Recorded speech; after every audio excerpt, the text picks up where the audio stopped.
Well, it's Saturday morning and we're just about to deliver Jason's 392 back to him. And we just finished up the last little bit that this Jeep needs to be absolutely perfect. So as you can see, it has 39.5-inch BFGs, Ultimate Dana 60s, factory half doors, Gen-Right fenders, ARB ice chest, Poison Spider tire rack, has our WFO JL long arm kit with metal cloak skid plates, front to rear. There's our front long arms.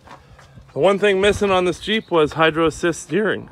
So PSC has been working on this kit for a long time and they finally sent us a prototype kit to try out. And here's what we ended up with. So this Jeep has our HD tie rods for JL and JT trucks. These are 2-inch quarter wall with 1.5-ton ends with cartridges. And here's where it gets tricky. So PSC sends brackets to mount up on the track bar and onto the tie rod, but we went ahead and changed it a little bit. So we added these tabs to our cartridge style tie rod ends, and we ran it kind of like the factory JL stabilizer. So the ram goes right behind the tie rod, and when you look from the back, straight on at the axle, nothing hangs down. Nice and tight, high clearance.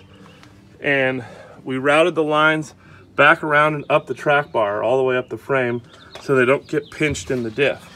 But here's where it gets tricky. So these are our WFO tabs that actually mount the ram backwards from normal, attaches to the axle right by the differential, and then comes over here to this tie rod end.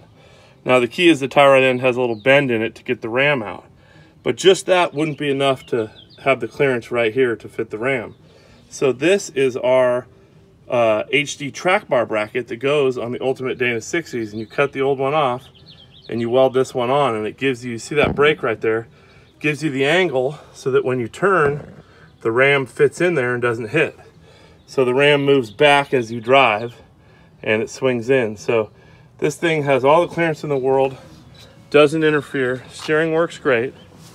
And up underneath the hood, they did a good job here. This is the reservoir, and it is a sealed system, and the reservoir mounts pretty easily. The only thing you have to do is modify this upper radiator hose, shorten it about 3 inches and push it over. Then it feeds across, and it's really hard to see here, but right down there is the power steering pump. And it's actually really easy to install. It goes right underneath the throttle body, bolts right on. And then we went ahead and wrote the new belt part number. They supply a new belt with the kit. Then for the cooler, we had a Poison Spider front bumper. So we went ahead and slid it right up inside the front bumper there. Nice airflow coming through the holes of the bumper. So it's working really good. The steering works awesome. It's what this Jeep needed. No more electric steering. And thank you PSC for letting us try out this kit.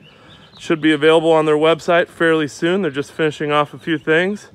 But now Jason has the ultimate JL 392.